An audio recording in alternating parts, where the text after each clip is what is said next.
살면서 큰일에 부딪힐 때면 어른들은 늘 이렇게 일깨워 줍니다. 작은 것을 참지 못하면 큰 계획을 망친다. 작은 것을 참지 못하면 전체 계획과 방향에 영향을 주어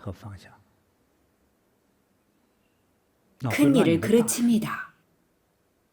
작은 것을 참지 못하는 것은 감정 조절의 문제입니다. 여기서의 큰 계획은 음모가 아니라 인생의 계획을 말합니다. 예를 들면 고등학생이 인내심이 부족하여 아이들과 주먹이 오가는 와중에 이성을 잃어 벽돌로 상대방의 머리를 내리쳤다면 퇴학당할 것이고 그러다 일생까지 망칠 겁니다. 작은 것을 참지 못해 큰 일을 그르친 겁니다. 부부가 싸울 때 화가 난다는 이유로 상대방의 단점을 지적합니다. 이러면 불난 집에 부채질하듯 화가 더 치밀어 결국은 이혼까지 합니다. 3년 동안 연애하며 정을 키우고 쏟은 돈과 열정이 얼마인지 셀 수조차 없습니다. 결혼식을 올리고 지인들을 초대하느라 많은 돈을 들였습니다. 신혼집을 장만하기 위해 부모는 여기저기서 돈을 빌려 집을 사거나 빌려 신혼집을 꾸미고 집들이도 했습니다. 그런데 아주 하찮은 일로 결혼 3개월 만에 파경에 이릅니다. 첫째, 얼마나 돈을 손해본 겁니까? 둘째, 작은 것을 참지 못해 3년 동안 쌓은 정이 단번에 무너졌습니다. 10년 안에 다시 결혼할 수 있을지는 모를 일입니다. 이를 성취하지 못하는 사람은 대부분 손해보는 것이 복이라는 수행의 법보를 모르기 때문입니다. 저만의 생각일 수도 있지만 손해를 보는 것도 일종의 수행입니다. 불교 수행은 마음을 닦는 수행입니다. 마음이 무엇인가요? 마음속에 큰 생각입니다. 손해를 보는 것이 복이라는 개념을 수행이라 생각하고 닦으려면 복이 와도 받아들이고 동시에 번뇌나 번거로움, 재난도 받아들여야 합니다. 강인하게 견딜 수 있어야 합니다. 견딜 수 있다는 것은 어떤 의미일까요? 견딜 수 없으면 무너집니다. 행위나 감정이 통제를 잃고 말, 손발까지 통제를 잃으면 모든 것을 잃습니다. 모든 계획이 수포로 돌아갈 뿐만 아니라 심지어 마이너스가 될 수도 있습니다.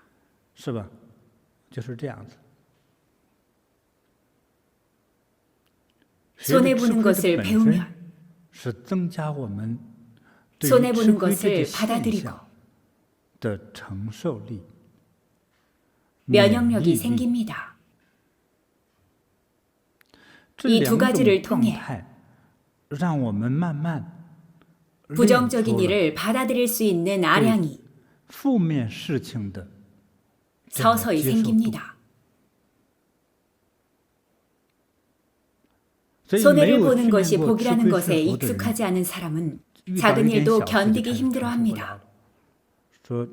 이웃이 나에게 눈을 흘기면 온종일 마음이 불편하고 3일이 지나도 잊을 수가 없어 4일째 이웃을 만나면 결국 똑같이 한번 흘겨줍니다. 이런 사람은 식견이 좁은 사람입니다. 이웃이란 존재는 참 중요합니다. 우리 집에 불이 나면 대신 신고해주고 집에 도둑이 들면 전화로 알려주거나 경찰에 신고도 해줍니다. 이 일들은 눈을 흘기는 것보다 훨씬 중요한 일입니다. 계단에 쓰러져 있으면 일으켜 목숨을 살려줄 수도 있습니다. 깊이 생각하지 않으면 눈앞에 발생한 작디 작은 불쾌함 같은 일 혹은 자신에게 손해를 끼친 행동만 따지고 듭니다. 내가 여러 번 밥을 샀는데 그 집은 요즘 월급도 올라 돈도 벌어놓고 왜 나한테 전혀 보답을 하지 않을까? 남의 등이나 처먹는다고 욕합니다. 이런 마음이 생기면 문제는 점점 커집니다. 그 누구도 우리에게 손해를 보는 것이 복이라는 보석 같은 말을 가르친 적 없기 때문입니다.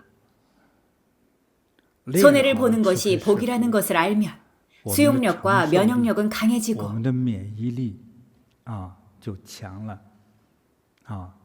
속마음이 넓어져서 부정적인 일을 받아들일 수 있는 아량이 생깁니다. 왜 아량이라 할까요? 누군가 나에게 눈을 흘기고 방금은 또 실수로 나한테 발길질까지 했다고 칩시다.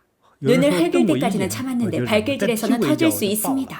나를 업신여기는 것 같습니다. 마음의 경지가 높다면 괜찮아, 몸을 단련하는 훈련한다고 생각하지 뭐. 소림사에서는 금강불개를 익힐 때 먼저 매를 받는 법부터 익힙니다. 어떤 부모들은 비싼 돈을 들여 자식의 스승을 모시고 뇌질로 맷집부터 생기게 합니다. 모래주머니 얻어맞고 허리띠로 맞고 그 다음에는 몽둥이로 그 다음에는 돌덩이로 맞습니다. 금강불개의 몸을 만드는 것이 목적이잖아요. 금강불개의 몸이 되려면 먼저 손해보는 법을 배워야 합니다. 진짜 손해볼 일이 생기면 한 수 배운다고 생각하십시오. 손해를 보는 것이 복이라는 것은 알고 보면 아주 높은 수준의 수양입니다. 수행입니다. 저는 누구나 다 배워야 된다고 생각합니다. 학교에서는 이런 것을 가르치는 교과서가 없습니다. 어쩌면 많이 배웠는데도 손해보는 것이 복이라는 말은 들어본 적 없고 할머니가 하는 말 같다고 할지도 모릅니다. 할머니가 곧 부처님입니다. 7, 80 평생 살면서 경험으로 정리한 황금과 다이아몬드처럼 소중한 말씀들이 덧보이자 더 보입니다.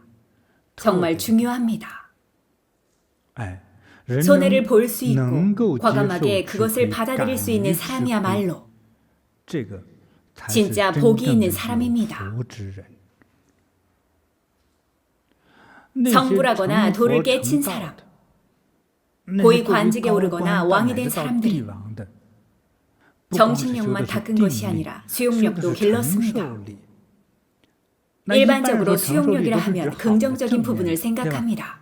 내 운명에 얼마만큼의 돈을 수용할 수 있느냐로만 생각하는데 아닙니다. 많은 돈을 벌 수 있는 능력이 있고 그만한 돈을 수용하고 누릴 수 있는 그릇이 되려면 그 돈이 주는 부작용과 스트레스도 감당할 수 있어야 합니다. 그래야만 진정한 수용력입니다. 공존하는 음과 양을 모두 견딜 수 있어야 합니다. 일반적으로 듣기 좋은 말만 듣고 싫은 말은 견디지 못하는 사람이 대다수입니다. 그러다 보니 결국 성취하지 못합니다. 수용력 부족이 원인이죠. 우리가 오늘 토론한 손해를 보는 것이 복이라는 비결을 익히지 못한 겁니다.